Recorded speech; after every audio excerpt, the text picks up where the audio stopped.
Blog Talk Radio.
Okay, I'm having an unscripted moment here on the Move Unscripted. What's going on?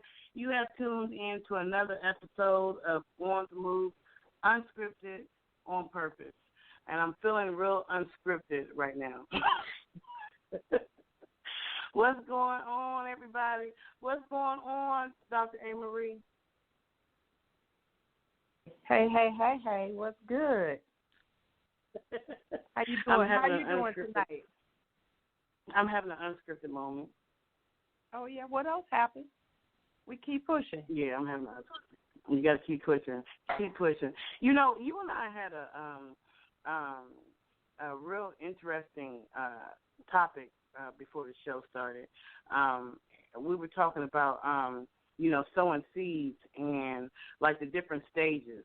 You remember what you were saying? Say that again, because you said it so elegantly, and I know I wouldn't be able to say it as good as you. So here we are on the move, unscripted, on purpose. You know, ladies, the ladies' discussion type situation, and Dr. A. Marie just said something that was so inspiring to me, and I'm sure it will be inspiring to other people too. So go ahead and say what you said to me before we find out how your week was.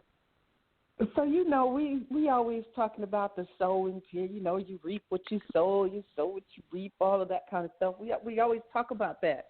And when we plant seeds, when we do things, we wanna reap and sow and reap in the same season, like at the same time.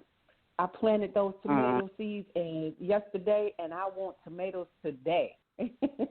But we forget that there's a period in between sowing and reaping, and that period is the gestation period. That's the period where things grow, right? That's the period where things gain their strength, right? That's that period, and we totally forget about that. And the example I gave you was like, someone getting pregnant. It takes 36 to 40 weeks, for that baby to be fully developed. So that seed was planted. There's this gestation period of, 30 weeks, 36 weeks, 40 weeks, where that baby is being nurtured, watered, fed, all of that. That's the gestation period. It's gaining its strength, right? Gaining its voice, all of that. And then after that is when the harvest comes, right? The beautiful baby comes. So we can't sow and reap in the same season, the same time. Right. It's a gestation period. And you know what? When you said that, it was so inspiring to me because I think about, how last year was for me, and then I think about the things that have happened and are happening in this season, and I'm just like, you know what? I understand now, like, the seeds that I've been sowing for the last 20 years or so. Like, and definitely what I went through last year, and everything, like, I understand. Basically what I'm trying to say is I understand. Yes, honey. Yeah, I understand. And I feel so much better about everything, so, yeah. Yeah, we're not being kind to ourselves when we expect to sow and reap in the same season. That's just unreasonable. Yeah, definitely. So how's your week been? Man, my week has been, it's been one of those long, short weeks. So I've got a lot accomplished, a lot of errands that I needed to run, a lot of loose ends that I needed to tie up, and people that I needed to connect with. So I got a lot of that done. And I am officially a licensed bail bonds woman. So I've been doing some bail bond stuff this week. That's been good. Getting some folks out of jail. Yeah. Getting people out of jail. Yeah. Okay. That's what's up. You've been getting people out of jail, huh? That's right. Okay. And what else? Have you been riding a motorcycle? I rode a motorcycle. Man, if you see my tan, I am so dark. I'm really mocha now. I'm more mocha than you was before. So I got than I was before. I done got caught in some rainstorms. I went to a car show. That was nice. Some little bike races. I mean, that was interesting. A little dangerous, but I mean, it was interesting. And it's all been good. Okay. Had some good food. My week. Yeah. Oh, I'm sorry. Go ahead. I didn't mean to cut you off. No, but I was actually wondering about your week. You said what? I was actually wondering about your week. it's hard to talk when you got people trying to call you. They know every Thursday I'm on the radio or on the podcast from 8 to 10. So I don't understand why it is that people like to call me in the middle of a show and be trying to talk to me. Like I can't talk to nobody while I'm on the show. My week it's been great actually. I've been working. We got the showcase that's going to be starting next Tuesday. We got a lot of great guests that are coming on the show on Wednesday because we changed our date to Wednesday for our interviews because they were on Tuesday, but now we're doing Wednesdays, and it's been like just trying to get all the guests because we got celebrity guests, we got a lot of great authors, Obama authors, a lot of people that are doing stuff, and so it's exciting to be able to bring those people to the forefront of my fan base and their fan base and extra people who may not have even heard of them before. Like it's exciting. So it's like while I'm promoting myself, I'm able to promote other people, and it's exciting. I'm in an exciting time in my life right now. Yeah, I'm in an exciting. Wow, time. That sounds amazing. Yeah. Yeah, it does. So let's take a quick break because I don't know. Oh wait a minute, we have another. Let me. There is Deshaun. DJ. Is it Deshaun? Yes. DJ. It is. What's going on, DJ in the house? Hey, DJ ladies. in the house. Hey, ladies up in the house, right up in there. I was about to slide to a song. I'm glad I caught you before I slid to the song. How your week been? Oh man, it's been really busy. We had some deadlines to meet for our virtual event, so it was kind of challenging, but we made it. And getting school starts on Monday, so doing orientation and getting my grandson ready for that now. Yeah, that probably has been pretty hectic for you. Yeah, it's just hectic, but it's all good. You got to do what you got to do. But thanks. Right. So tell us about your event that's coming that you said.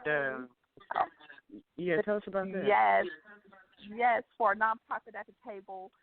This event is a fundraiser for us, and it's our one of our initiatives is cancer awareness and early detection. So we have an event, and this is our third annual Women's Empowerment Fundraising Luncheon, and we honor women cancer survivors, and we do it with a fashion show. So that's coming up October 24th. Actually, tickets go on sale tomorrow. Again, it's going to be a virtual event, and like I said, it's a fashion show. We have some amazing local fashion designers that give their collections for the ladies. So we're excited. We give away our scholarship. This is our second scholarship. It will be given away. And then we acknowledge and recognize a woman in the community that's doing great work in her field, that's helping women, girls, and families. So we're excited. Everything is posted to the website, so www.attrinc.org. And again, it's virtual. This is our first year doing the virtual, so we're learning and working real hard. So please support it. October 24th. Oh, definitely. 10 o'clock. Yes. Oh, definitely. Yes. Okay, that's what's up. So, thank you. we're going to take a quick break so I can get my thoughts together because right now, like I said, like I told Dr. A. Marie, I'm having an unscripted day right now.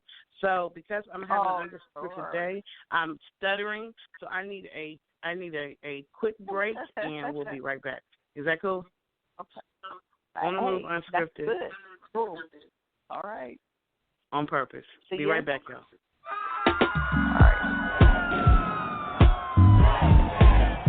You should have been downtown. The people are rising. We thought it was a lockdown. They opened the fire. Them bullets are flying. Who said it was a lockdown? Goddamn lie. Oh my, time heals all, but you out of time now. Judge gotta watch us from the clock tower. Little tear gas clear the whole place out. I'll be back with the hazmat for the next round. We was trying to protest and the fires broke out. Look out for the secret agents, they be planted in the crowd. Said it's civil unrest, but you sleep so sound like you don't hear the screams when we catching beat down. Staying quiet when they killing niggas, but you speak loud when we ride. Got opinions coming from a place of privilege. Sicker than the COVID, how they did them on the ground. Speaking of the COVID, cause it's still going around. Won't you tell me about the looting? What's that really all about? Cause they throw away black lives like paper towels plus unemployment rate. What, 40 million now? Killed a man in broad day. Might never see a trial. We just wanna break chains like slaves in the south. Started in the north end, but we in the downtown. Riot cops try to block, now we got a showdown. Down.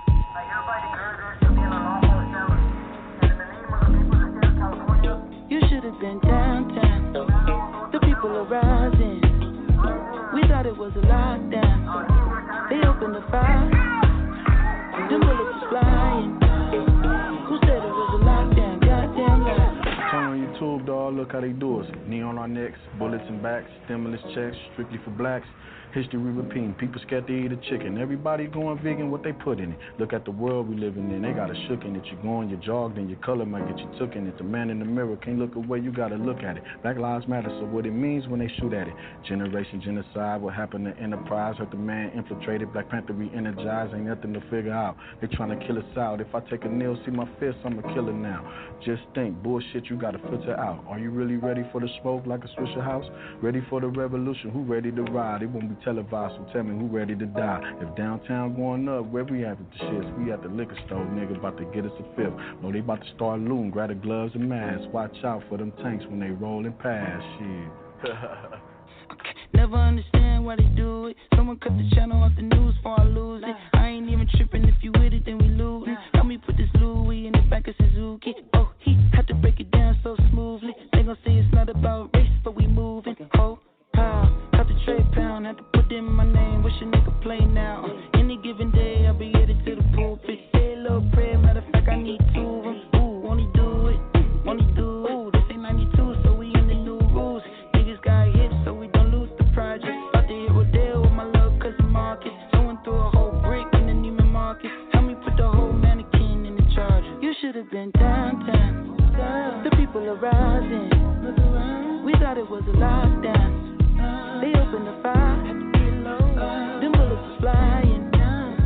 Who said it was a lockdown? Goddamn lie. Ooh-wee. Lockdown, we ain't gotta stop. 'Cause they tell us to in downtown. Where I got popped with the rubber bullet tray. Found, got it in my name now. I'ma shoot it up down. We ain't gotta stop. 'Cause they tell us to in downtown.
Been searching everywhere.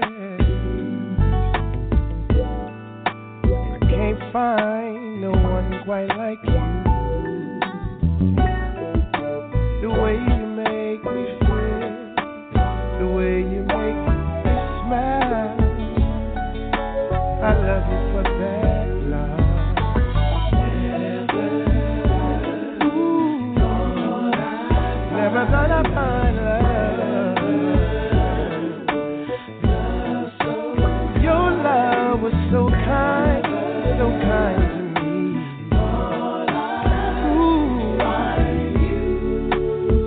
never did, Lord,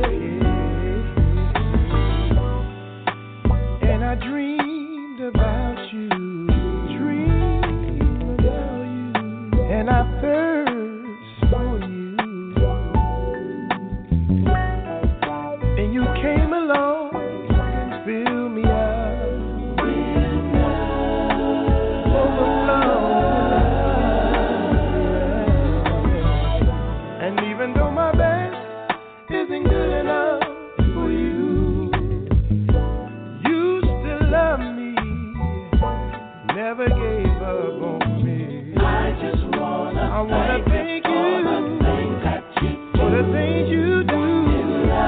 Crazy love, Lord. Yeah, yeah.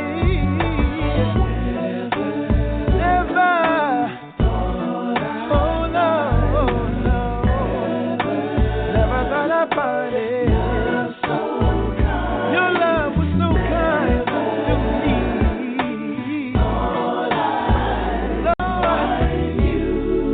Everything that a man would ever want. I searched all over, and I can't find no one to love me like you do. You made me feel brand new.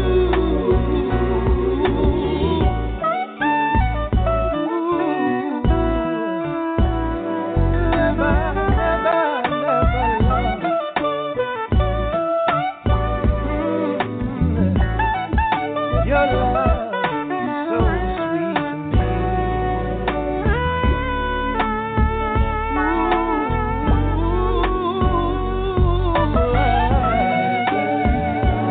Never,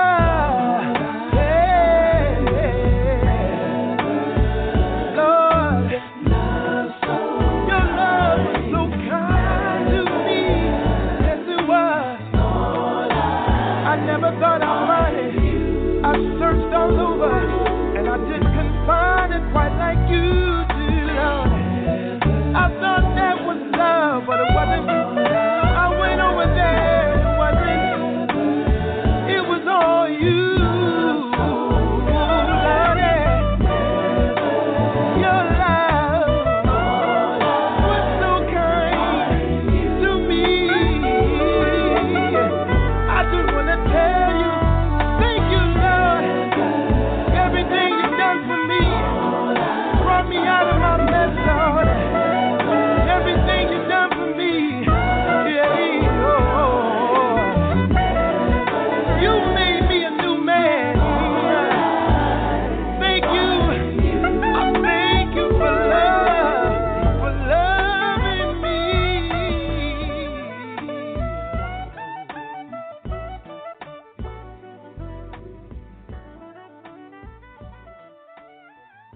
You have tuned in to another episode of On the Move, Unscripted, on purpose. Yes, and I'm having an unscripted day right now.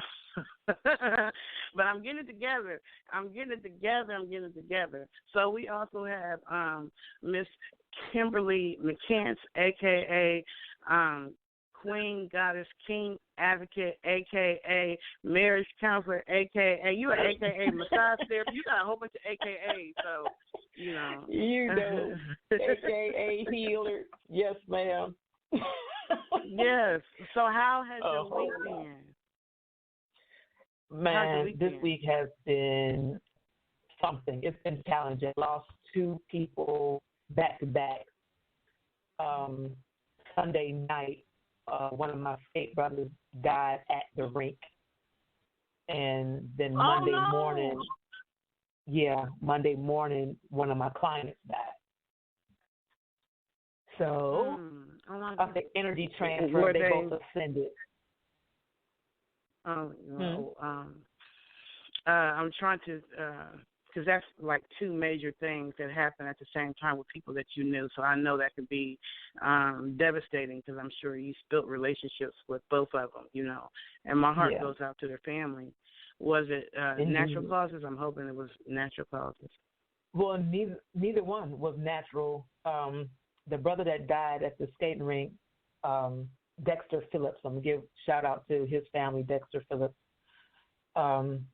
He had a seizure, and then I got to tell you this. I did a video. I went live, I was moved to go live, so I just want to tell you briefly. I always spoke to him every week. Like, we didn't have a conversation outside of the rink, but we spoke and we hugged, every time, so that's what I do. So Sunday, when he came in, he saw me. He, came right up to me, rolled literally right up to me, gave me a hug, and let me know that he watches. He follows me. He listens to what I say. He loves what I say, and it means something to him. It meant something to him. He was appreciative of that, and I said to him, "Well, I appreciate you. I appreciate you," and not knowing that those would be the last words we exchanged to each other. So, wow. Right. Wow. When he did ascend, actually, I knew that he did. Spiritually, I already knew while he was trying to be resuscitated. I already knew, but his ascension didn't so much throw me off as our last words. But I'm glad that we had an opportunity to exchange them, because apparently it was needed. It was time. You know what I'm saying? Like, that was divine timing. And with my client, he had cancer. He'd been battling it. You know what I'm saying? So that one was kind of more expected. But still, you know what I'm saying, anytime somebody in your life ascends before you are ready for them, you know what I'm saying, to go, it's challenging to deal with. But I'm so grateful that I had an opportunity to exchange energies with these two individuals, because they made an impact in my life, even though it was indirect. They made an impact in my life, and I know that I made one in theirs too. So our purpose for each other was fulfilled, and I'm grateful for that. Yeah, that's so. This I was just talking about this on my live this past week. Kenny and I went to we went to Jersey. He introduced me to his family and stuff, and they so much love. It was awesome, and I was able to witness my very first sunrise. I had never really been up, looked. Yeah, right, because he took me to the beach, the Jersey Shore, and we literally, I didn't even know he was taking me there. Like, I thought we was about to hit the road to come back home, but he was just like, well, turn here, no, stop there, go there, that way, down that street. Then I'm like, oh, this is the beach, and he was like, well, let's get out. He said, because the sun is going to rise at 6:10.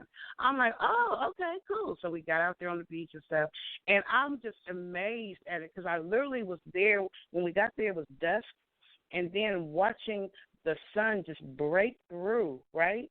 And then the way the sky changed, and it was just so beautiful. And I was laughing before the sunrise started, and I was like, Kenny, how do they know the sun gonna rise at 6:10? What I'm saying? That's what I was thinking, But then during my live, I was just really thinking about that, and I'm just like, that's man-made time.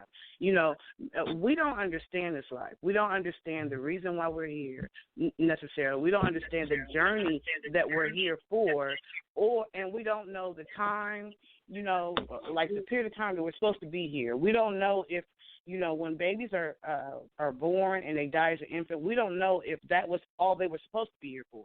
Like, that was their journey. Like, they were supposed to touch whoever they touch for that month or that year or those 2 years, or people who live 100 years. We don't know what their journey is, right? Because we only understand what we can see and what we understand. So the worst part about losing someone is their presence not in our life anymore. You know what I'm saying? Exactly. And that's hard. But on the flip side, if for all of us who are spiritual and believe that there is more after this life, and if there is a heaven, and there, and there a beauty where there's no more pain, no more suffering, all that kind of stuff, really, they got to go first. They got to experience the beauty first. We're still here. Right. Really. Okay. But, of course, losing that person in your life that you're used to, talking to and all that kind of stuff. That's the hardest part. So it's really, I know the loss. When I lost my sister, it was, geez. But I had to understand that we don't understand this life, and there is more after this life. You know what I'm saying? Indeed. And you hear all these different stories, near-death experiences and stuff. So, yeah, my heart goes out to both families and to you because I know that it affected you, deeply. It did. But like I said, it affected me in a very humbling and powerful way because, like, you never know how you affect somebody's life. You can affect them or you can infect them.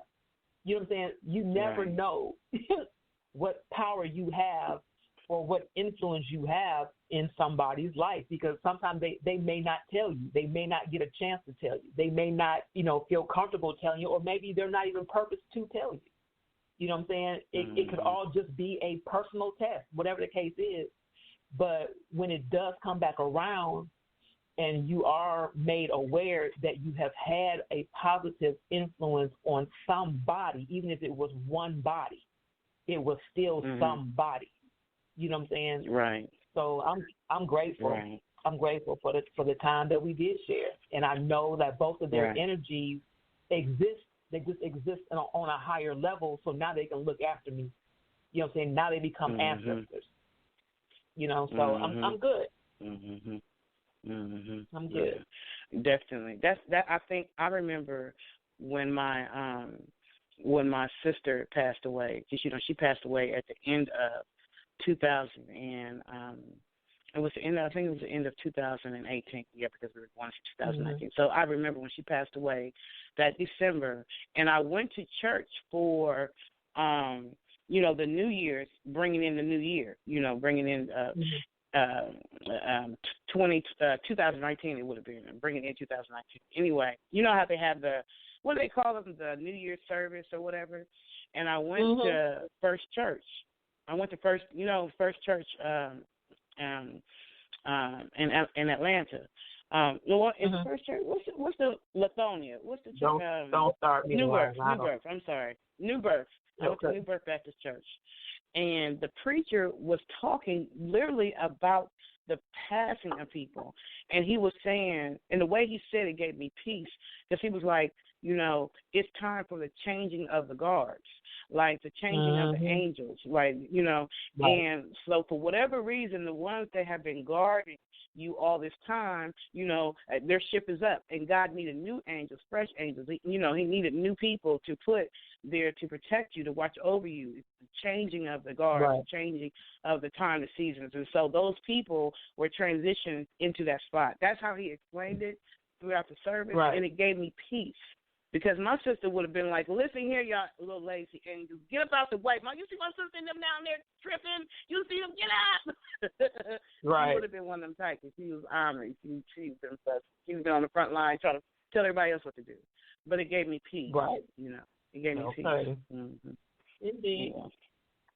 Yeah, so you did have a deep, that would have been a deep experience. And it happened while you were there, so that's even more, you know what I'm saying? Exactly. And then, like, with me being, a healer, I know CPR, I know what to do, but he was surrounded by so many people, right? And it's like, I want to get at him. Let me at him. I'm doing that type of thing. But my spirit was like, be still. So it wasn't even for me to do anything. Like I said, Spirit was like, I got him. And I heard that loud and clear. I got him. So it was nothing that I could have done anyway, no matter what. You know what I'm saying? It was nothing that could be done because it wasn't supposed to be done. Right, because it was his time. It was his time. Right, but just to be there and just look, just what I'm saying, like all I could do was look. And originally, I didn't even know who it was because they kept calling him by a different name. Other people didn't know who he was. They kept calling him a different name. And when the paramedics got there and put him on the stretcher, that's when I was like, I know him. You know what I'm saying? I'm surrounded by this body, and I didn't know who it was until it got on the stretcher. Mm-hmm. So that part was a little bit more devastating as well. I'm so sending energy to it and didn't know who. I'm curious, Dr. Anne-Marie, what words would you have to say to Kim right now? Because I know that you deal with a lot of these types of situations, being a psychologist and stuff. Like, what words of comfort or what would you say to her and to the family, during this time, and how they can deal with the grief and stuff?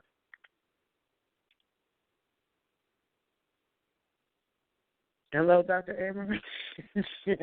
You on there? Oh, yeah, I'm still here. I'm here.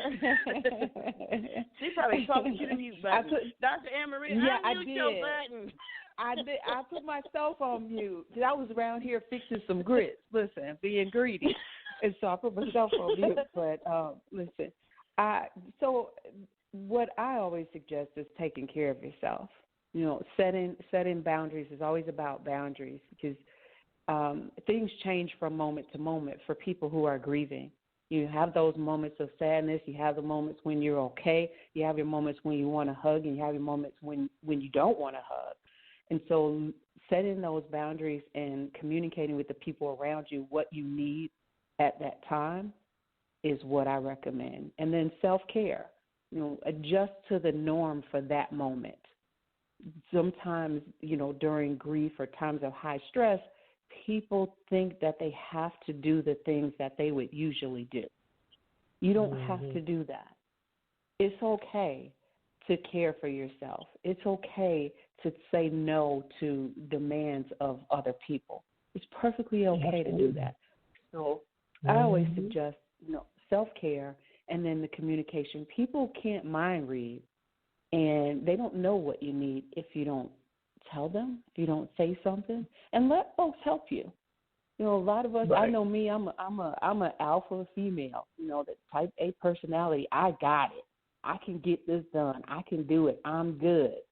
I'm there. I'm trying to take care of everybody else. But what I've learned is that it's not so much for me that I allow other people to care for me. It's for them, because people feel helpless when you're stressed. They feel helpless when you're hurting. They don't know what to do, and they want to do something. So to deny other people who offer, to deny them that opportunity to help you, is really being inconsiderate to them. So I like to say, let other folks help you. If somebody says, "Well, what can I do for you?" Go to the store, grab me a case of water. You can think of the most minimalist thing that you want to think of if you don't want to put somebody out of their way. But give them something to do. Right? Oh, just come sit next to me, watch a movie with me. I don't want to talk. I don't want to talk about it. But just come sit next to me. Whatever that is. But yeah, ultimately, take care of yourself during that time, because there's somebody here still on this earth that wants your energy. They want to feel they want you here. Absolutely. And if you're super stressed and you're so attached to those that have gone in front of you, then you miss the opportunities to connect with those that are still here, that want that, that need that from you, that you're here to connect with. You kind of miss those opportunities. So that's what I would say. Absolutely. Great advice. But, I have no problem with telling people no. Or if anything, it would have been, letting people do something for me, because I'm not used to that. I've gotten over that too. It's like slowly but surely. But like I said, with me being a therapist, I make sure that I don't put my hands on people if my energy is off. And because I don't want to counter transfer that. So people have asked me, for massages or whatnot. I'm like, nah, I ain't gonna be able to do it, because I know where my energy is. I don't want to even accidentally counter transfer even a little bit. When I walked into the office, that day, the doctor was like, you off, your energy off. Yeah, it's off. He's like, and I told him why. He was like, well, are you prepared for another one? I'm like, what are you talking about? And that's when he told me that my client passed. I'm like, you got to be kidding me. Really? You know, and at that time, my client was already there. So I'm like, now I have to make another decision. I got to do what I do to, like when you talk about before about staying grounded, I got to get back there. So I did what I needed to do. I was okay. Nothing counter transfer. So I'm like, cool. But I didn't do no more. I bet you that. That was it. You know, I took that time. I sat in the park. I did my live. I cried out loud. Whatever I needed to do, I did that. But I have no problem telling you I ain't gonna be able to do it. But you know, your advice is on point. Absolutely. Respect for that.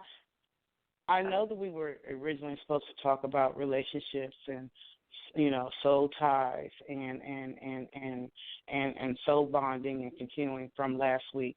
However, you know, from the very beginning, we prayed over this show. I prayed over on the move Unscripted 3.5 years ago, but our Thursdays in particular, we prayed and we asked God for guidance and to lead us in the different directions that He wants us to go. So I feel like this show is supposed to be about just what you brought to the table. You know, how to deal with the passing of a loved one, because we know that in 2020, a lot of people have lost loved ones. You know what I'm saying? A lot of people have lost loved ones. And some of them, in some of the situations, they didn't even get to bury them. You know what I mean? Like they didn't even get to go and pay their last respects and see them, you know, put away. They just know because, you know, they were, you know, COVID-19, so they didn't even get to go see them. So because that happened with the two people, and then even with my experience watching that sunrise, it just let me understand that everything's about God and His timing, and His ways are not our ways, and we are here for a specific period of time.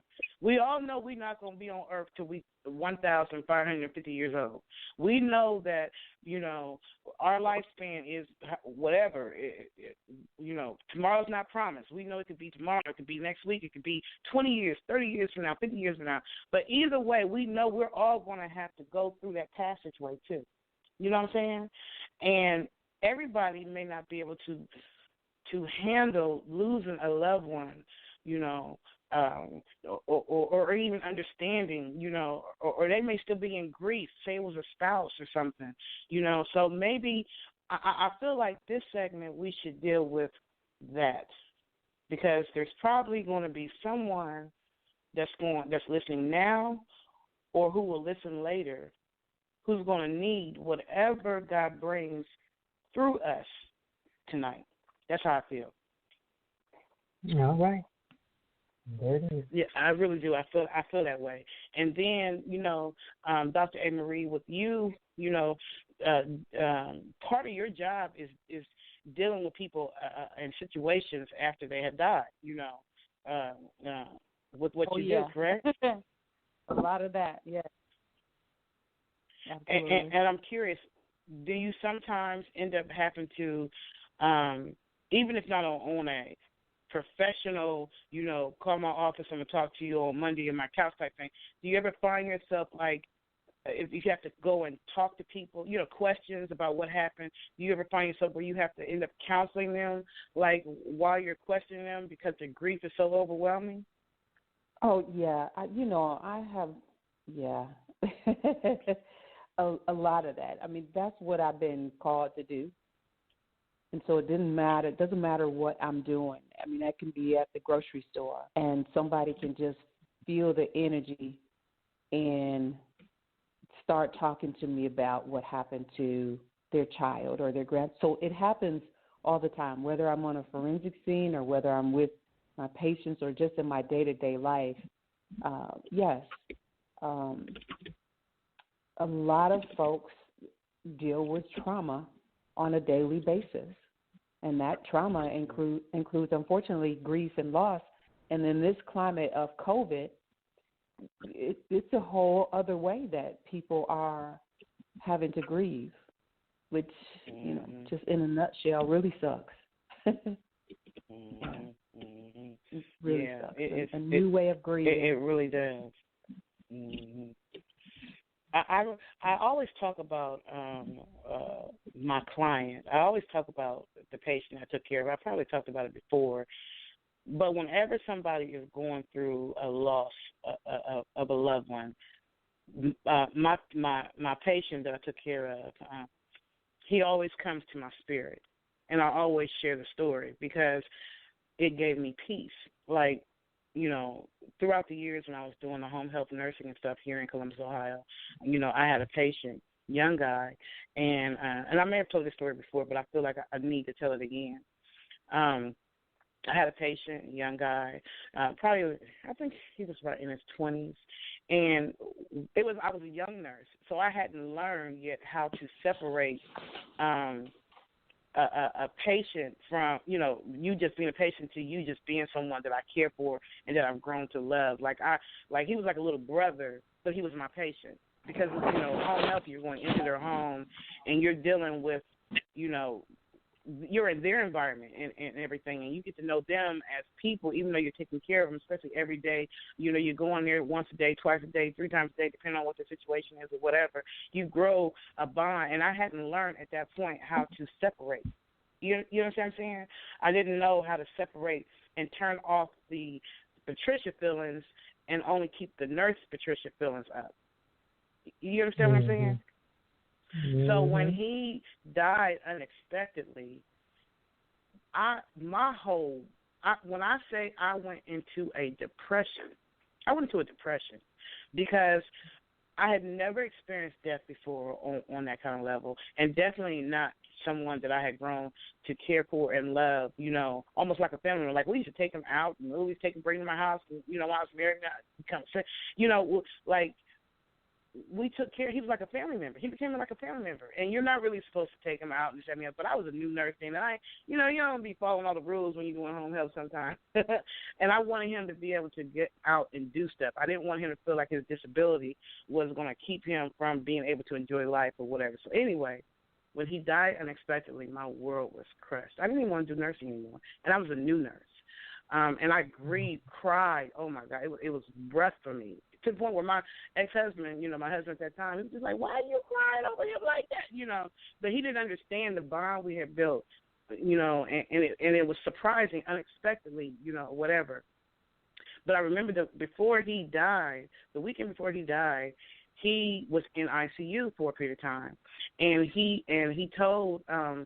Marie was his aide, and I was his nurse, and he told her that he had seen his dead people come to him, during a dream or at some point in the hospital.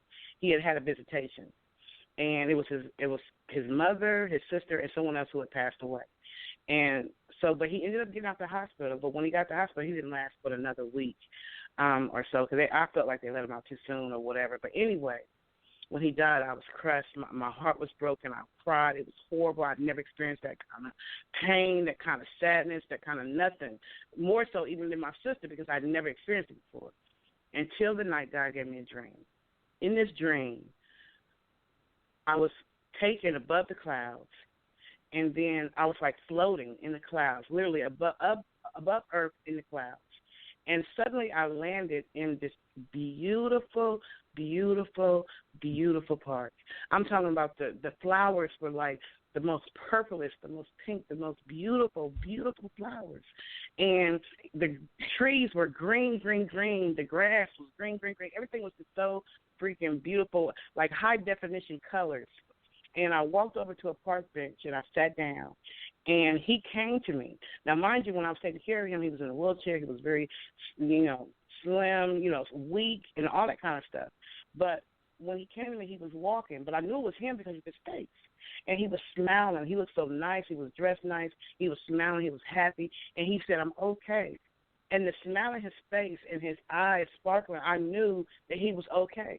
And it was that dream that gave me peace, because I felt like God allowed me for just a moment to take a trip to heaven to see him, so he could tell me, you don't have to cry for me anymore. You know, I'm happy. I'm here. And I'm watching out for you, and I'm looking out for you, and everything is going to be okay. And it was then that I was able to start healing from that grief. That was rough, and I think that dream also helped me to overcome, you know, the unexpected loss of my sister. You know, like 19 years later or whatever. But yeah, so I just feel like this is a time where we could, you know, maybe add some words of comfort, you know, to anyone, to the family that lost, that, you know, that you experienced, Kim, that lost their loved ones, and then also for anyone who has lost loved ones in 2020 due to COVID or due to, you know, a violent situation or whatever the situation. You know, I feel like this is a good time to offer those words of encouragement, you know. So is this the first close experiences of death, or actually witnessing the death that you've experienced, Kim? It would be the first where I was actually, well, that would be a lie. It's not the first, but it's been a long time. It's been a very long time, I'll say, and to be right there when it happened. You know what I'm saying? Like I said, it wasn't so much of the ascension itself that got me. You know, it was why today? You know what I'm saying? Like, why did we interact the way we did today?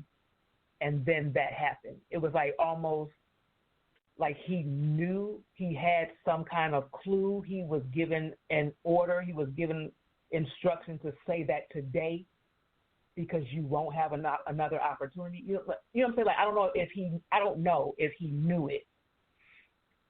It was just like the timing of that. It was on purpose. You know what I'm saying? It was divine. Mm-hmm. Like it had to be done that day at that time for both of us to exchange those words to each other on that day. He hadn't been there, you know, for a while. Mm-hmm. And he came directly to me when he got there. Mm-hmm.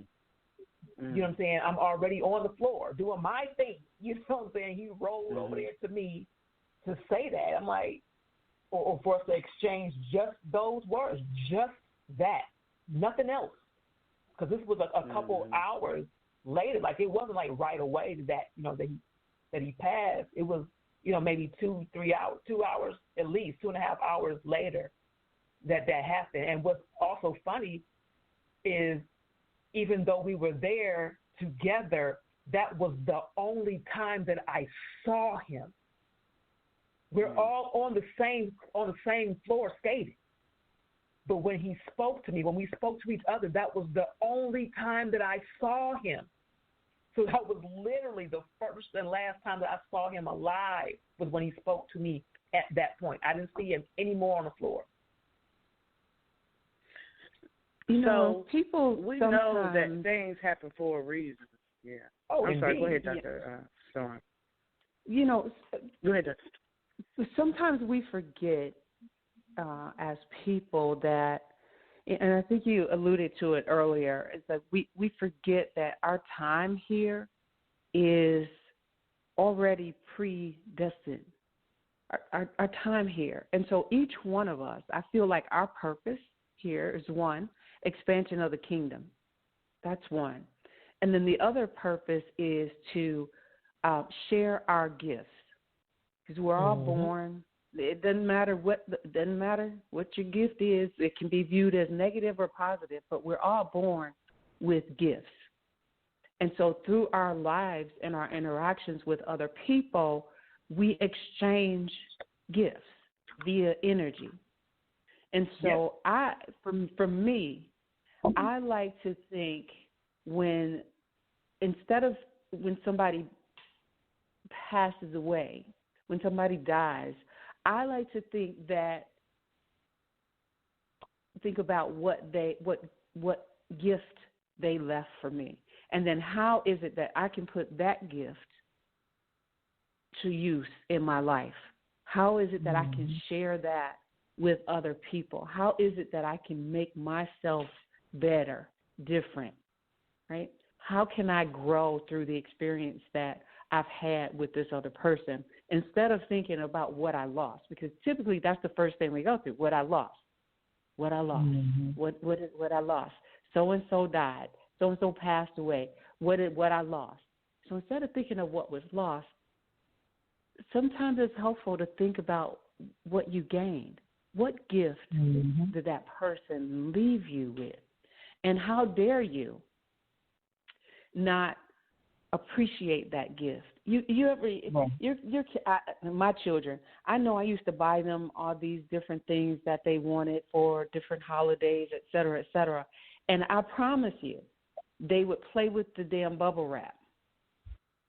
And I'm like, I just put all of this energy into, getting this gift, buying via work, via going to try to track down the doggone gift, and they play with the boxes and they play with the bubble wrap.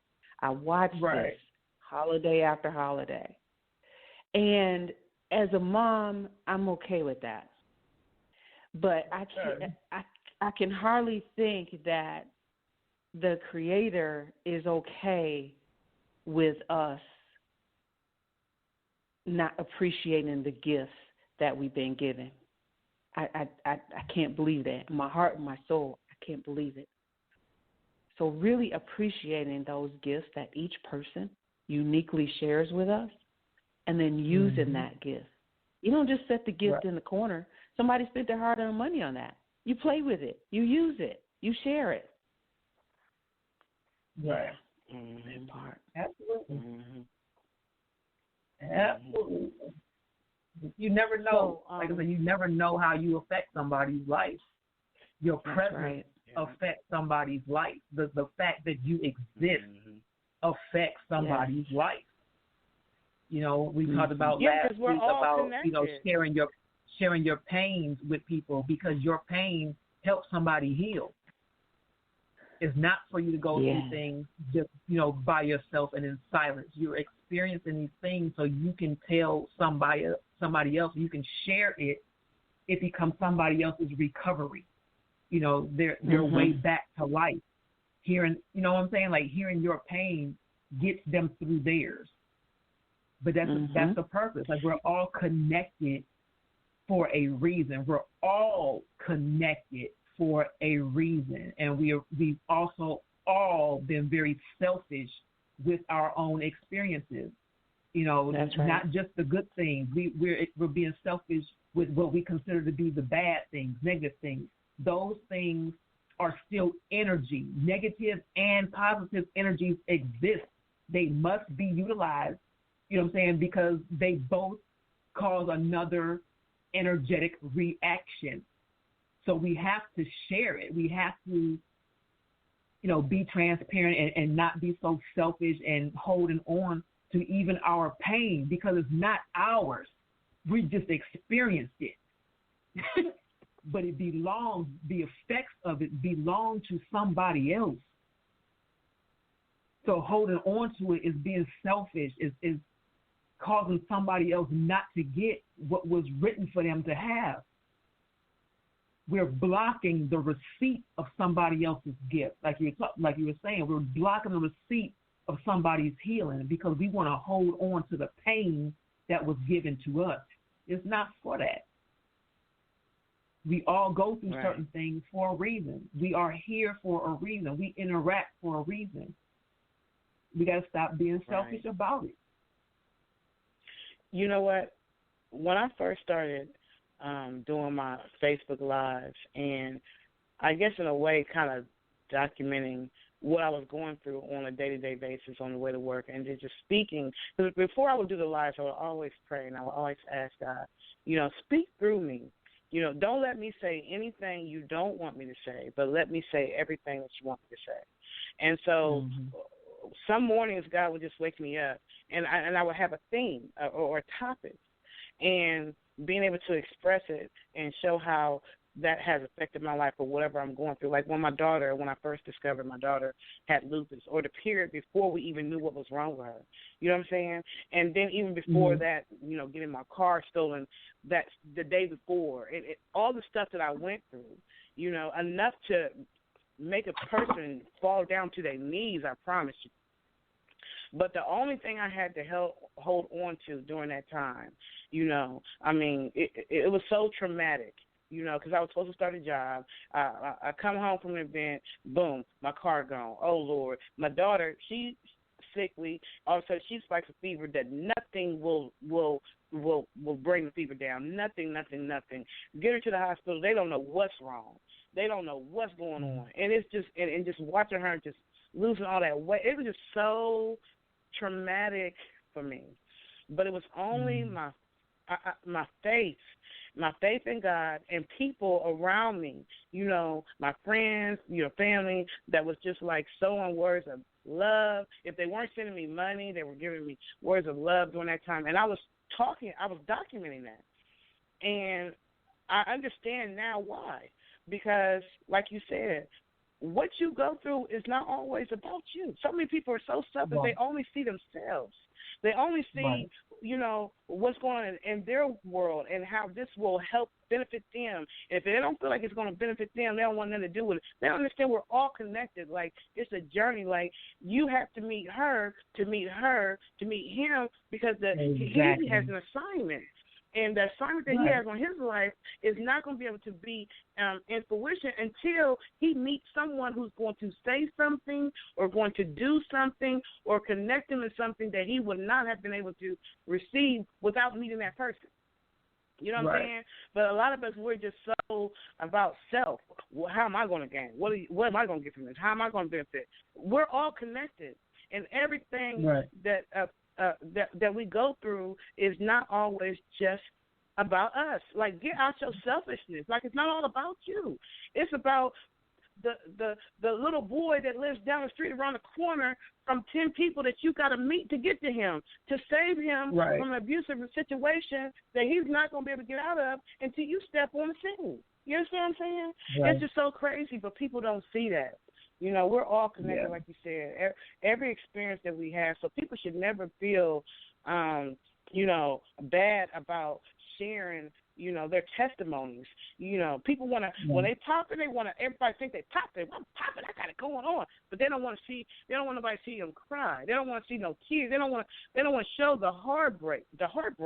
But before you was popping, you probably had to go through some stuff to get there. How did you make it through that? That's what people need to hear, because there's people who are about to give up. They're on the verge of a breakthrough. They're on the verge of the next level of whatever they got to get to, and they about to give up. You understand what I'm saying? Yep. You got somebody who has lost a level, and they about to give up. They ready to give up. They ready to throw in the towel. They don't even want to try no more. They don't want to do no more. But the vision in them is so powerful that if they stop, so many people are going to be affected because they stopped. Absolutely. So they need people like you, Dr. Storm, and like you, Kim, and like myself to say, no, don't let the enemy come and steal, kill, and destroy. No, you got to keep pushing. No, you can't commit suicide. No, because you're here for a reason. There's a mission attached to you. There's an assignment attached to you. No, you can't give up. No, you can't quit working towards that dream, that job, that career, that you can't. No, because there's 7 people down the way that you got to meet that person. Because that person might have the cure to something, or who knows? And your words of encouragement, your gift, whatever it is, your assignment, they need you. Oh, absolutely. Absolutely. But a lot of people try to make people feel bad. Like, why are you telling people your business? Why are you telling people, why are you letting people know? Why are you putting that on social media? Why are you talking about that? If I was me, I wouldn't be talking about that. Okay, well, that ain't your assignment. Exactly. That's because people. That's because people are so attached to how society says you're supposed to feel about your experiences. You know what I'm saying? If there was no emotional standard, let's put it that way. If there was not that, people would tell everything, and it would mean nothing. You know what I'm saying? It would just be information. But we're taught to feel shame. We're taught to feel guilt. We're taught, to be embarrassed, those kind of things, those kind of emotions and feelings. We're taught that. So we're also taught the consequence of those things or of those feelings. So we don't want to experience that. So then we cut off the communication about it. We don't tell anybody about it. We don't share those experiences just so we don't have to feel those emotions. We don't have to feel the consequence of those emotions. We don't have to deal with what society says about why we feel those emotions. You know what I'm saying? So we cut it off. We cut those things off deliberately because society says we should. Who and what is society? You know what I'm saying? Why does whatever society is have the authority to tell me how to do anything, how to live my experiences? Why is that even something? You know what I'm saying? Why do I have to follow any type of standard on what I go through? You know what I'm saying? It's ridiculous. That'd be a whole other subject. So moving on. I'm curious, Dr. Storm. So, why? Because I know you're a psychologist, so you understand the psychic mind. So, why do you think people are like that? Well, it's like it's programming. Right? We suffer from the sins, from the habits, from the programming of our ancestors.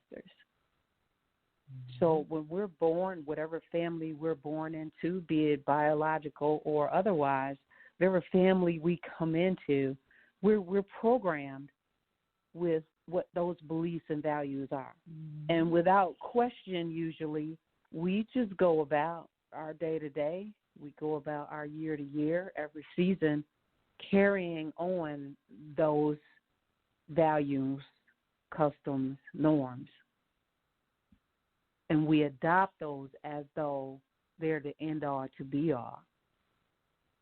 So it's really not that complicated to know why this happens. It's programming. Right. And there are value differences.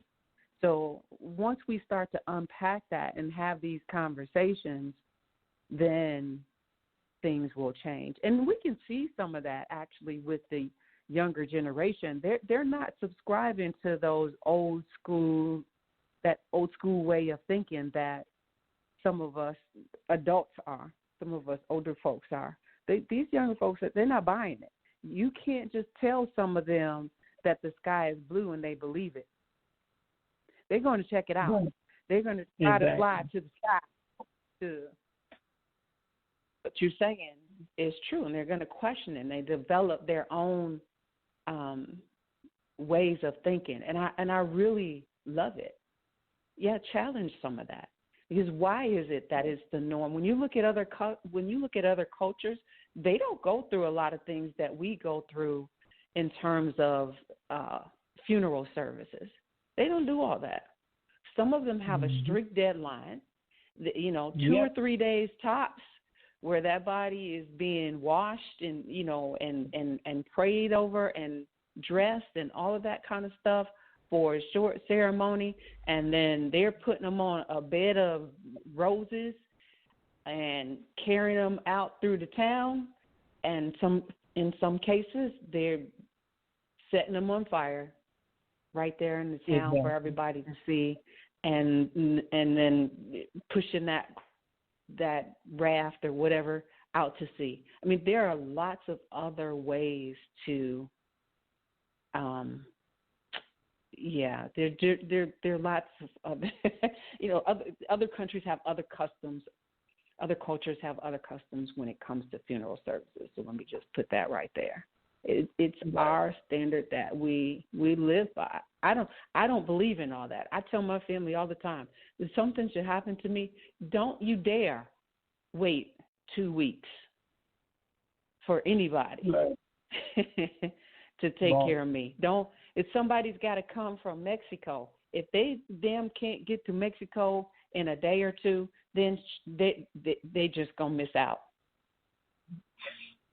But don't put yourself through that drama and that additional trauma, right? Because it does damage to the cells in your body, in your brain. Don't do that. If they can't do it, and a lot of times in our culture, we waiting for somebody to come that we ain't seen in 30 damn years anyway, and ain't talked to. But we got to wait for Uncle Joe to come across country to come to the funeral. We waiting. What? Why are we waiting on Uncle Joe? Uncle Joe didn't even like him. He didn't like his own brother. But we waiting on Uncle Joe. Wow. So it's really the customs and things, the values, the norms, all of that we've been taught. And like was said just a little while ago, why does it have to be this way? Why do things have to be? They don't have to be. They don't have to be. Society sets that standard. We're society. We can do something about that. We can change that. We can do something different. I remember before I wrote the book, This Can Be Love, before I wrote that book, I remember there being a book called, I believe it was called Flowers in the Attic. And I think that was like the first book I ever, I never read the book all the way, but we discussed it. And this is before I told my story to anybody beyond, the people in my family. I think I was in high school. But hearing that somebody told their story about how horrific the abuse was that they went through, you know what I'm saying? Because the person, if I remember correctly, with Flowers in the Attic, the children were tortured in the attic, literally. Like,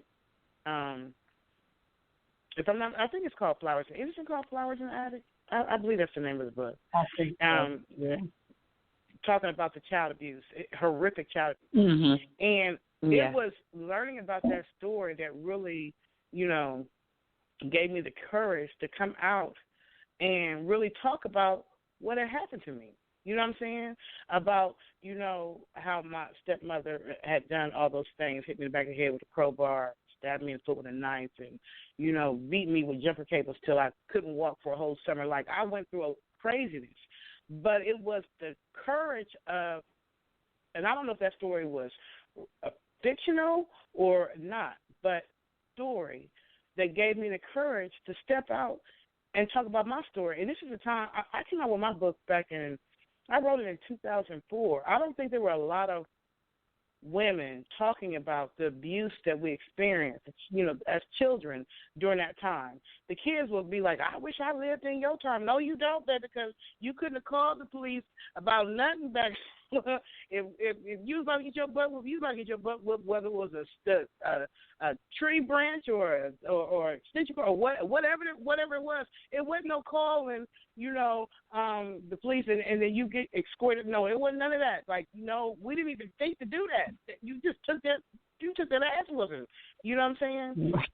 But it was that book that helped me to tell my story. And after I told my story, it was like the story started coming. But what the people don't understand is as the stories was coming, healing was coming. Because these people had been holding that secret in their heart or in their mind, in their spirit. They hadn't healed. They hadn't forgiven. They were holding hatred, all that kind of stuff. And all that kind of stuff can kill you. Like she said, damage your brain cells and stress and all that kind of stuff. Like, so me telling my story about that helps somebody else tell their story. And somebody else helped tell their story. So the person who introduced that book to me, I needed them. You know what I'm saying? Right. I needed them to enter my life. They had something important that I needed for my assignment. Right. Yeah. I'm saying that to say people who tell their testimonies and understanding that we're all connected. Right. Yeah, and what you do is you normalize it for another person. You make it okay. You say, okay, I'm telling my story, and look, I'm okay. right? At least with using my voice for this moment. So you normalize it for the next person, and then they normalize it. You know, it's like you being out there on that beach that morning watching the sunrise. When you went to that beach and you stepped on that sand, you moved it. You shifted it just by stepping on it. You shifted the sand. So you changed the whole ecosystem. Every time you breathe, you change the whole ecosystem. So each one reaches one. We're all connected. Like we said earlier, right? We're all connected. Whether we like it or not, whether we believe it or not, doesn't matter. You don't have to believe it for it to be true. We're connected. I think that we women have an easier time with talking about our pain, you know, whether it be the pain of a lost loved one or the pain, you know, of an abusive situation or, you know, whatever. It's you know, overcoming sexual abuse, rape, whatever. We're able to talk about that easier. Men do not appear yet ready to really discuss a lot of stuff that's painful to them. I feel. I mean, what do you think? They're ready. They're ready. It's not normal. It's not normalized. So that's where the issue comes in. I run into men all the time who are ready. They want to talk, but it's not normal, and it doesn't feel okay. It's not how they were programmed. Even when we talk about slavery, right?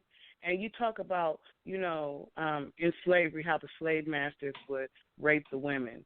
But you never really hear too much about the men talking about how the slave masters will rape the men, too. You don't hear that story that much. But you know that it happened.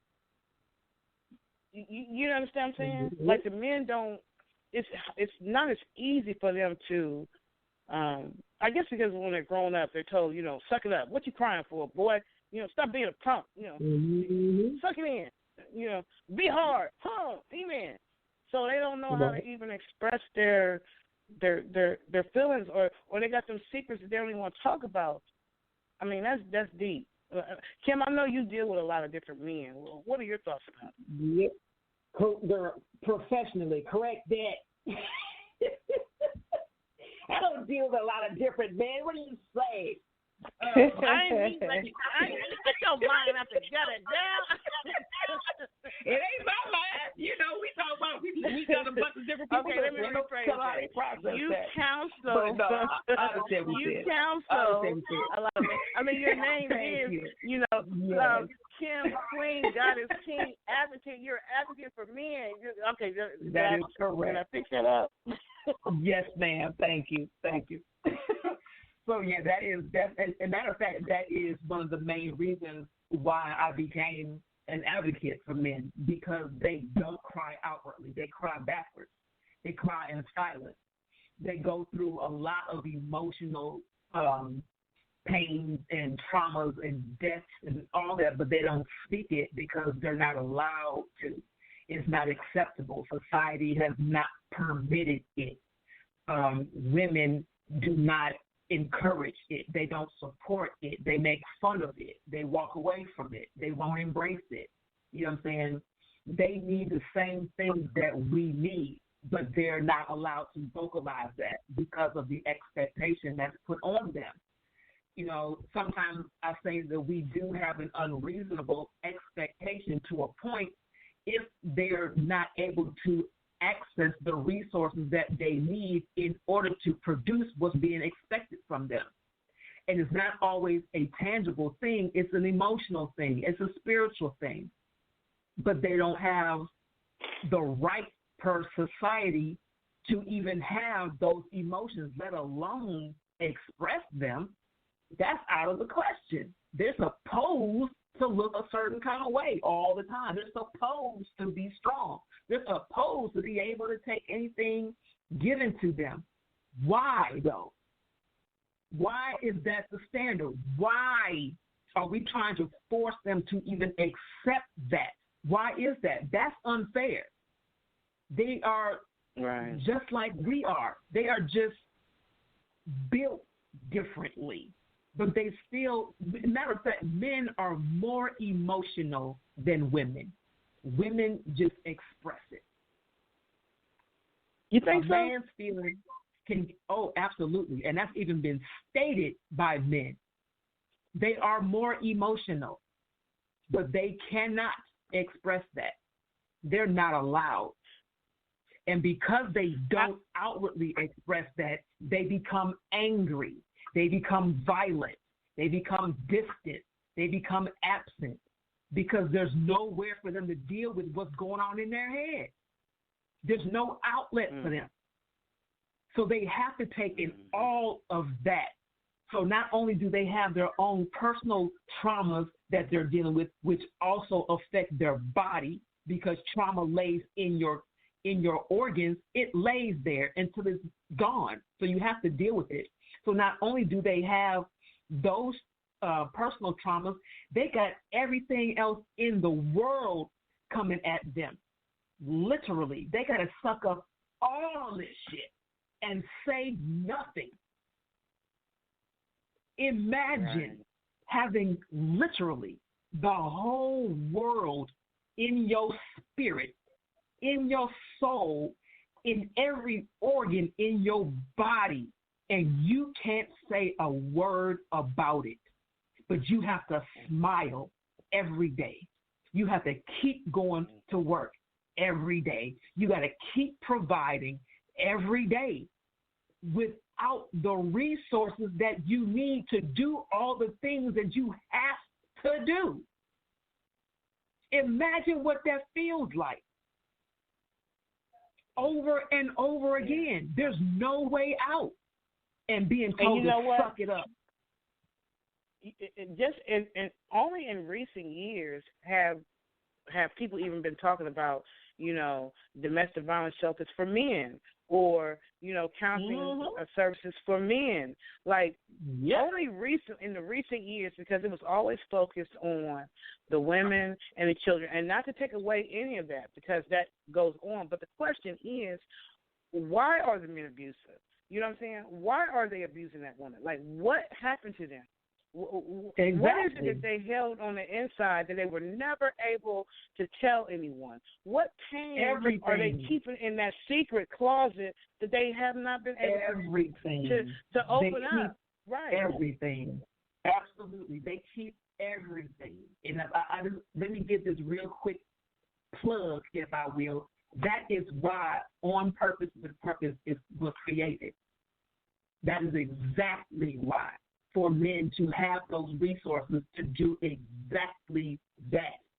This is why I encourage women all the time to let men know their worth. Let them know. Remind them of that. Remind them that they are appreciated. You got to remind them sometimes to step the hell up. Indeed. Don't give them passes when they mess it up. But they got to hear some positive reinforcement as well. They got to have some support as well. They have to be able to cry and still be looked at as a man as well.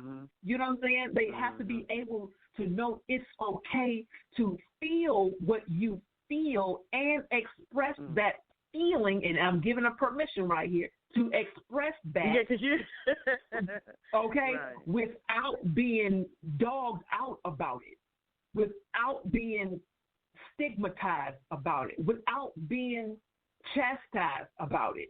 They're there. They experience the same things that we do. I know men personally Kim, who have been physically raped. So you tell women to fuck their feelings, but the men, they express their emotions. Is that what you're saying?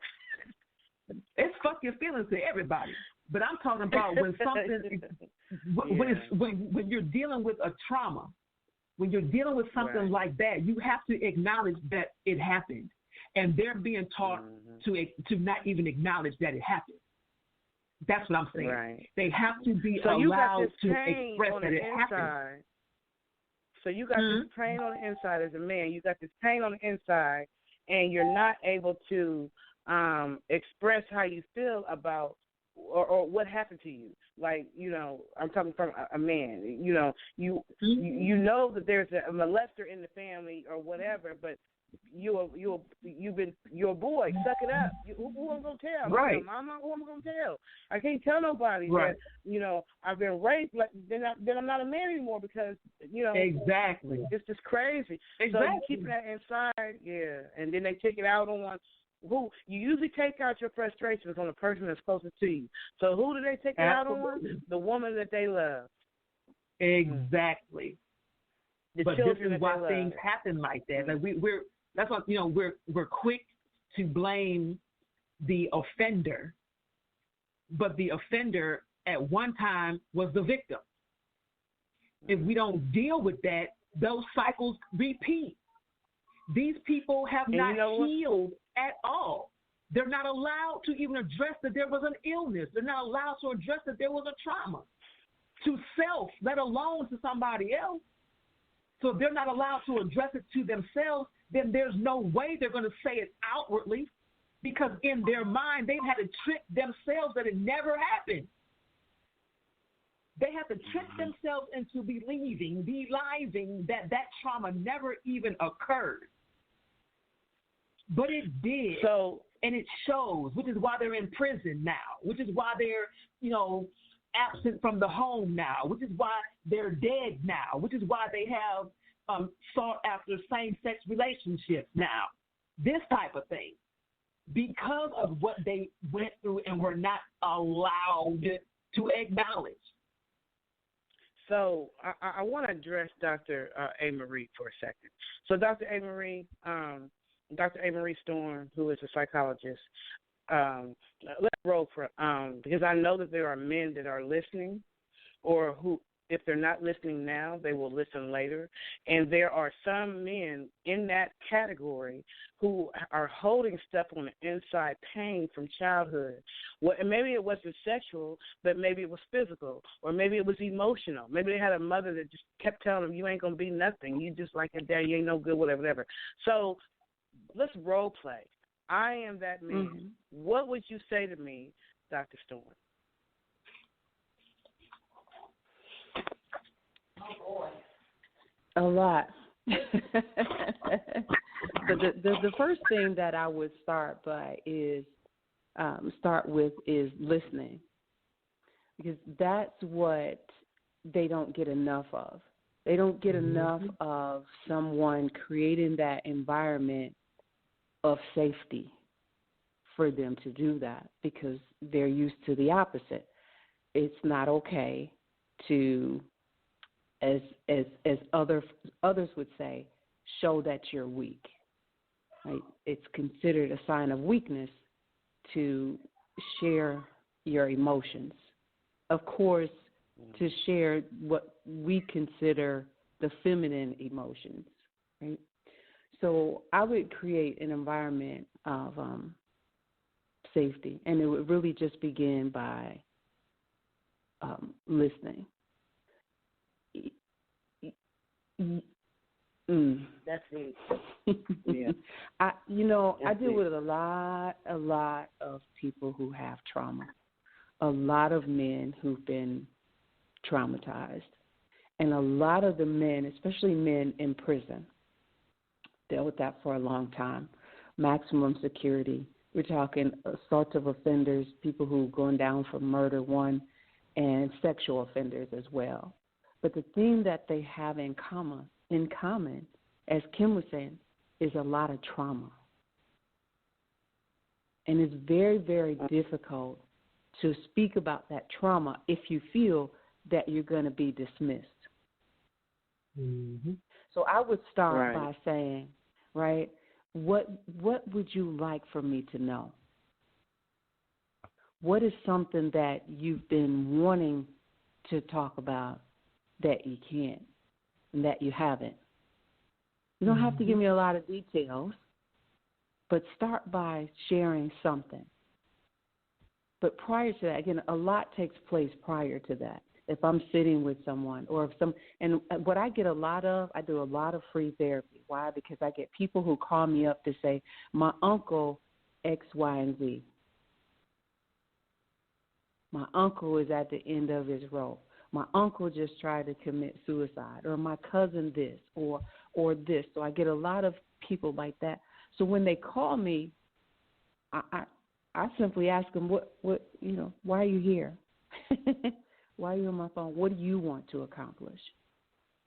See, we don't ask that. We don't listen to that. Do you ever what think does your man want to accomplish? Do you ever think that sometimes they really want information for themselves, but they say it's somebody else? Not typically. I don't run into that a lot. Okay. I run, again, for me, it's about creating an environment of safety. That's one of the gifts that I've been given. Just if I'm in the grocery store line, I have people who are talking. I've been on airplanes coming back maybe for a forensic case that I've been on for a month, and I'm tired. I don't want to talk to anybody. I'm mentally exhausted. And so I can sit with my hoodie on, because I'll put on tennis shoes, I'll put on some sweatpants, like just straight looking thugged out. You don't know what I do based on how I'm dressed. And I've been on a plane. I remember this one particular time where I had my hoodie on and I had my head down, and the lady next to me just started talking to me. She was she was like, I had a rough day too. And that's how it started. I gave her no indication. I mean, I guess with my head down, right, with my hoodie on, but I was tired. I wanted to sleep. And from there, life story. Life story.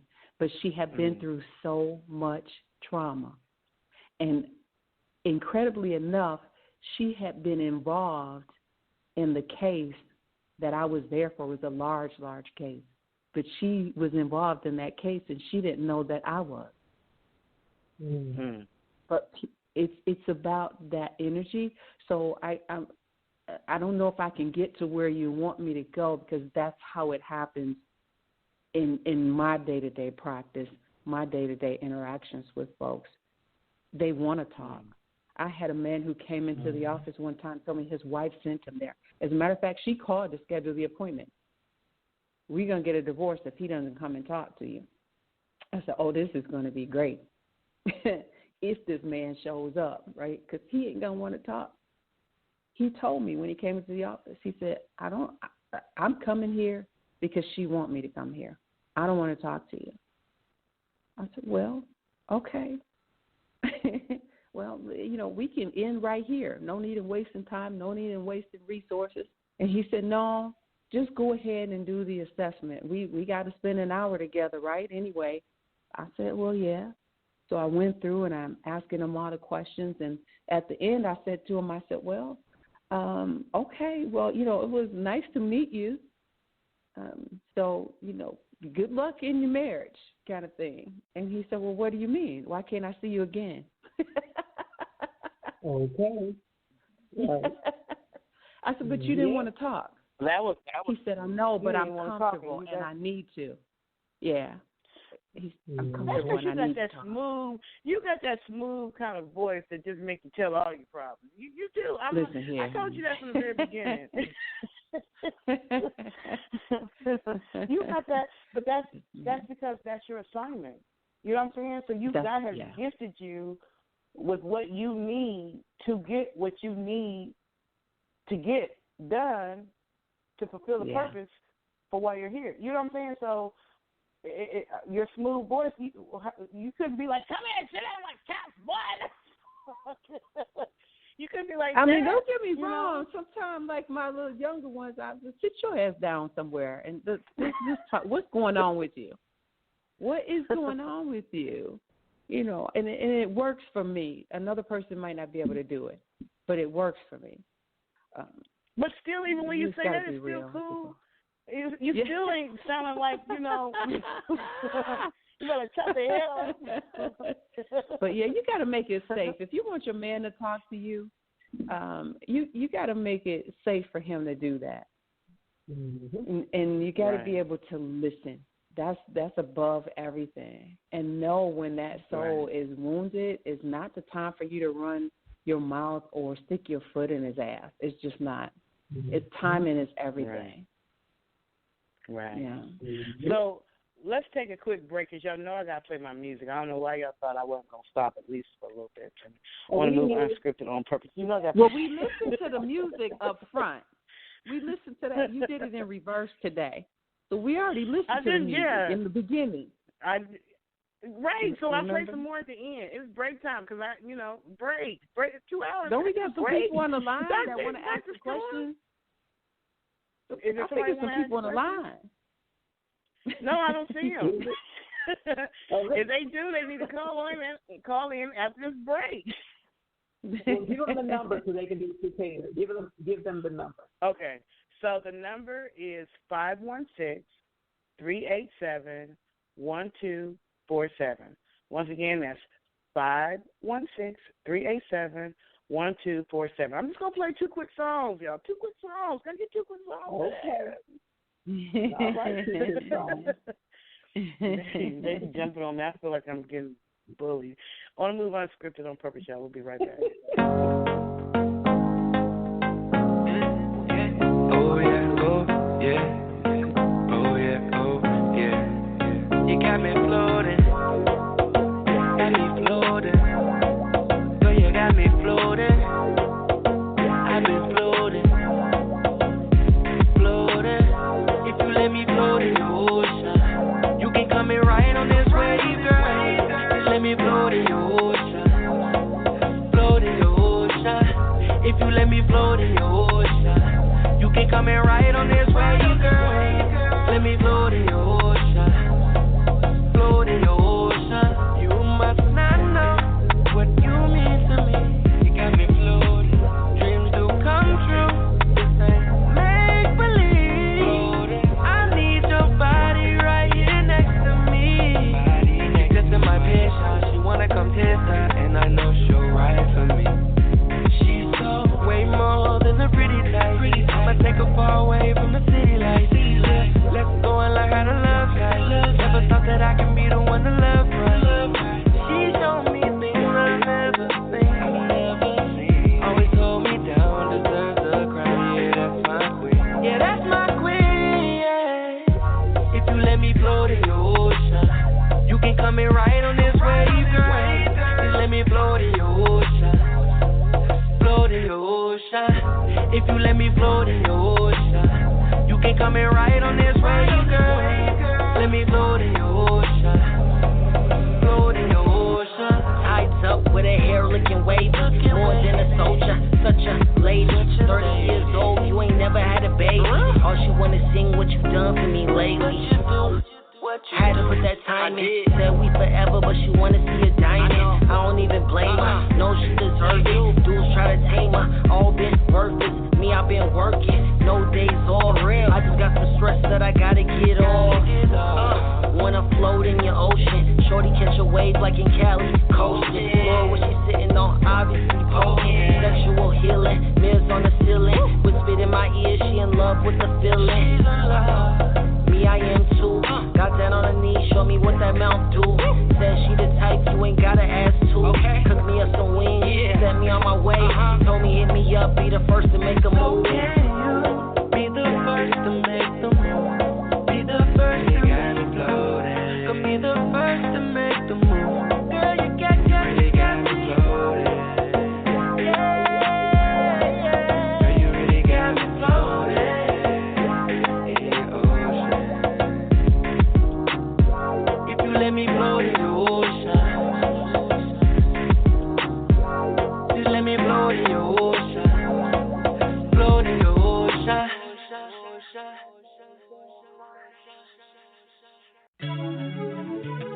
You just want it like that. You just want it like that.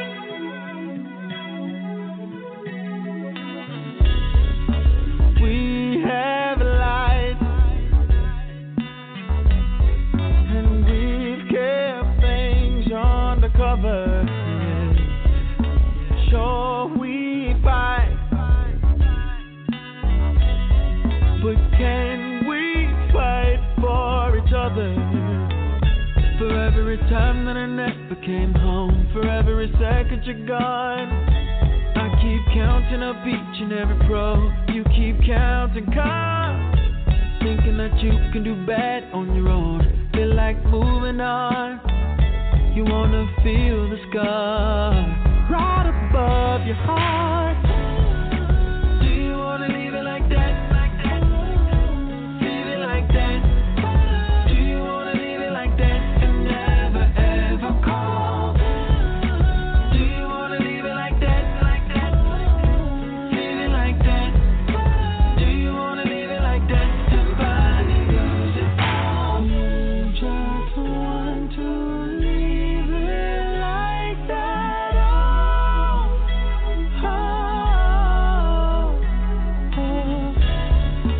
Beer and wine won't change our moods for the better. Battle lines have been designed with a feather. For every time that a net became home, for every second you're gone, I keep counting up each and every pro. You keep counting cars, thinking that you can do bad on your own. Feel like moving on. You wanna feel the scar right above your heart. Do you wanna leave it like that? Leave it like that. Do you wanna leave it like that and never ever call? Do you wanna leave it like that? Do you wanna leave it like that? Do you wanna leave it like that and finally lose it all? Doesn't matter who's right and who's wrong.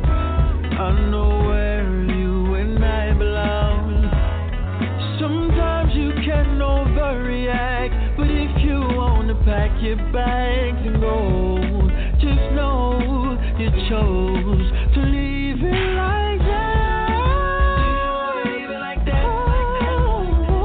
Leave it like that. Do you wanna leave it like that and never ever call? Do you wanna leave it like that? Do you wanna leave it? Oh, do you wanna leave it like that and finally lose it all? Do you wanna leave it like that? Leave it like that. Do you wanna leave it like that and never ever call? Do you wanna leave it like that? Leave it like that. Do you wanna leave it like that and finally lose it all? You just wanna leave it like that. You just wanna leave it like that. You just wanna leave it like that. You have into another episode of On the Move Unscripted on purpose with my ladies in the house, and we've been talking about the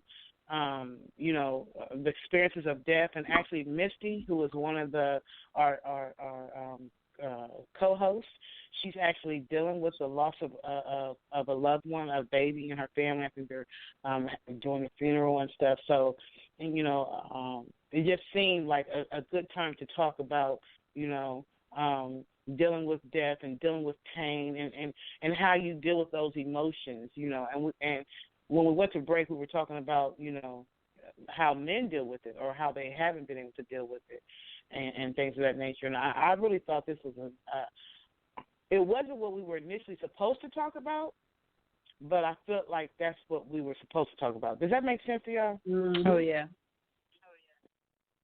It wasn't planned, but then when you're dealing with God, you got your plans, and then God got His plans, and you just go with what feels like God, you just go with what you feel like God wants you to do. And I just felt like this was something that God wanted us to do, to touch on death and to touch on, because so many people have lost loved ones this year. COVID-19 took out a lot of people, unexpectedly. You know what I'm saying? I experienced it even with one of the the guest that was coming on. We have been promoting him for weeks, and then the Sunday before he was supposed to come on the show, Eugene Hunter Jr. passed away from COVID-19, and so we ended up still having his memorial service, and then right after that, his wife passed away. So that was emotional for me because I was able to talk to him for I never met him in person, but for that hour or so that we had that conference call, I felt like I bonded with him because he was just that kind of a loving person. You know what I'm saying? So it touched me. It like I felt it. So I understand, Kim, how you feel. Especially witnessing it. As a nurse, I have not. The patients would either die before I got there, or they would, pass over like after I left. But it was always my prayer to God that I never want to, for me, because of all I've been, my traumatic situation. I just didn't want to be there at that exact time. But God knows who can handle that and who can't, because Marie was there and she could handle that. You know what I'm saying? I personally, because of my past pain, recovery of pain, and things like the traumatic things I've been through, I just never wanted to be there for that, and God always honored that for me in the whole years that I was doing direct care, so because He knows His children. You know what I'm saying? He knows His children. Everybody doesn't have the same gift. Everybody doesn't have the same calling. Everybody doesn't have the same purpose. He knows His children. He said, "I'll never give you more than you can handle." That and I believe that. I stand on that word, and I know that to be true. You're not going to experience anything as a child of God. You're not going to experience anything that you cannot get through. You might feel like you can't get through it, but if you could not get through it, you would not even be dealing with it, because God said He will never give you more than what you can handle. So there's probably more in you and in your character than you even know you have. You know what I'm saying? And if you don't have it, then God ain't gonna bring that to you, because He knows you're not gonna be able to come back from that. You know what I'm saying? Right. Yep.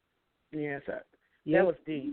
So as we get ready to prepare for the end of this show, and it was a very deep show, I just want to Kim, anything that you want to say dealing with pain, Deborah, whatever, and whatever advice you'd like to offer. I want to start with you. Then I'll go to you, Dr. Storm, and then I'll say my last words before we go out. Just a few minutes, because I think we have about 13 minutes left of the show. Okay, so like I was saying while we were on commercial break, is basically not to deny your truth of self. You know what I'm saying? Don't deny what it is that you are experiencing. Don't allow society to dictate what you can and cannot experience or express. There are light and dark sides to us all, as we talked about last week, and that includes the traumas that you've been through, that includes any losses on any level. Particularly with men, because they are stigmatized so horribly to even have gone through the experience, let alone speak about whatever the experience is. They're not allowed to do so. In order for you all to have a real healing, you have to acknowledge everything about self. And don't be afraid to do it. Just be prepared to see everything. And we're talking about it because it's a part of healing. There's a spiritual death that occurs in us all. Like, you're supposed to die daily, right? Die to yourself daily. But that means that you have to acknowledge every part of life within yourself. So when another person physically transcends, it becomes less of a traumatic experience, because you have dealt with yourself and them in absolute truth. Not that it doesn't hurt, it just becomes less traumatic. You know what I'm saying? When people pass on, and you have people that say, well, if a person cries, so horribly when another person dies, they're crying because there's guilt. Don't have any of that. You can shed a tear. You can cry. Just don't have guilt. Acknowledge the truth of self, acknowledge the truth of life, and know that this is how I view it. Death does not really exist. It's a transference of energy. So how you know the person to be in that physical form, it just changed. Just acknowledge the energy. Right. The energy lives on forever. It just becomes something else. And if it ascends and goes higher, that means it is able to wash over you in a totally different manner, in a much stronger manner, and acknowledge that become your guide. Right.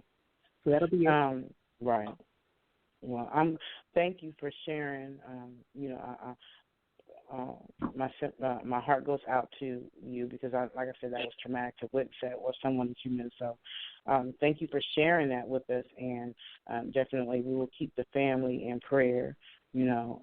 Without a doubt. So, Dr. A. Marie, you're next. Please, give your last words of, anything that you want to say about death or pain or any of that, and also whatever words of wisdom you want to leave with the listeners. Well, I keep it short and sweet. Really, each person is entitled to their feelings. Your feelings are yours.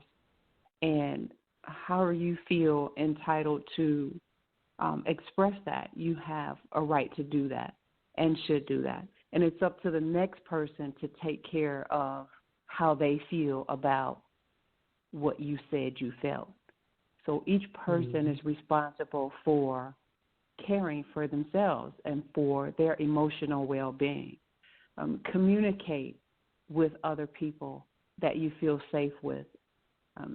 It's not helpful to healing to express yourself to people who are going to diminish in one way or another how you feel. So there's somebody out there somewhere that wants to hear what you have to say, and will help to soothe, that soul that is in so much pain. So, yeah, and then above all, take care of yourself. That's what I would say. It's like one of those things that's always on my list is self-care. Figure out what that means for you, because for everybody it's different. How I care for myself during trauma is going to be different than the next person. So figure out what that means for you. Figure out what makes your soul happy and do that thing. And that's what I got for you. Thank you, Dr. A. Marie Storm. She's a psychologist out of North Carolina, right? Is it North Carolina? I said North Carolina. That's City, correct, baby, right? Yes. Durham, North Carolina. And thank you, Kim, who's out of Atlanta right now, a.k.a. on the way, around the way, Ohio, Cleveland, and stuff like that. Whatever. And my last words that I want to say is, I think that a lot of times when people have someone like this in hospice or whatever, the family, the caregiver, they have to be strong, for the family. They're strong for the patient. They're strong for the family. They're strong for everybody. And they never really get a chance themselves to mourn because they've been in that caretaker, that caregiver mode for so long that, they don't even know, they feel like they're not supposed to cry. Everybody else is crying. I got to be strong. I got to be strong. And they hold those emotions in. It's okay to cry. It's okay to release those caregiver that strong, I gotta be strong for everybody type thing. It's okay to cry. Release that. Tears are healthy for the soul. Release that, because once you release that, then you can also begin to heal. You can't, be so worried about everybody else that you stifle yourself from expressing your pain or your sorrow. Just because you were the caregiver or you're the hierarchy of the family. So I can't cry. No, let it out, because it's okay to mourn. It's okay to show your weakness. It's okay. And don't ever feel guilty about telling your story. I don't care who you are, male, female, whatever. You're okay. In fact, you're supposed to. You're supposed to tell your story because with the story, it's always going to come a testimony, and God always gets the glory out of a testimony. But if you've never gone through anything, then how can you get a testimony? How can you have a testimony? And if you don't have a testimony, then how can God get the glory? So you got to go through. So that's spiritual growth. That's part of the journey. It's part of the reason we're here. So don't ever be afraid or ashamed to tell your story. You know, it's going to help somebody else. And you may not know it directly, you know, but indirectly, because your story might be told to someone who you might have write a book, and you wrote stuff in your book. And that book, you may never know that one of the people who bought your book was healed by the power of your testimony. So, you know, never be afraid to give your testimony, and never be afraid to allow the pain to come out. You know, we human. That's why God made tears, you know, to get all that out, you know. And remember that God's timing is always the perfect timing, just like the rising of the sun. The times change. Man's time changes of when the sun is supposed to rise. But when the sun rises, it's perfect timing, regardless of whether man put a 6:10, 6:15, 6:20. It don't even matter. It came up at the perfect time. So when we transition, that's God's perfect timing. So peace and love to everybody. Thank you, Kim. Thank you, Dr. Storm. I hope that y'all have a beautiful, beautiful week. R. Marie wasn't on this week. We keep her in our prayers, you know, or she's probably taking care of somebody because, you know, she's a frontliner, so she's probably taking care of a patient.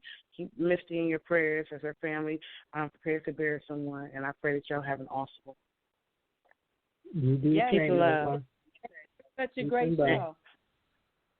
Huh? Thank you for such a great show.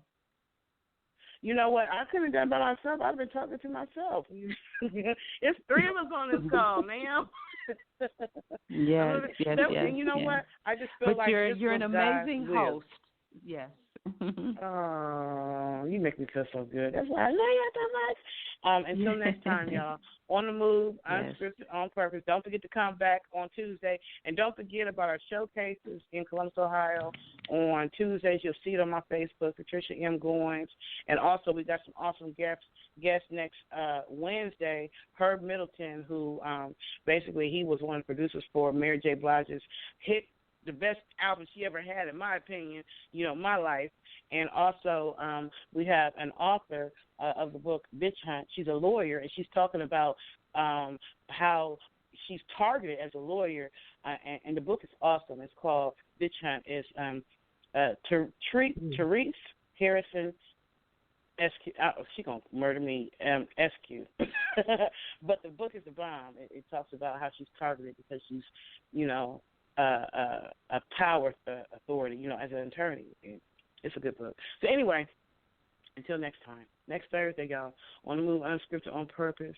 Ladies roundtable discussion. You never know what God going to have us talk about next. Peace and love to y'all. Later.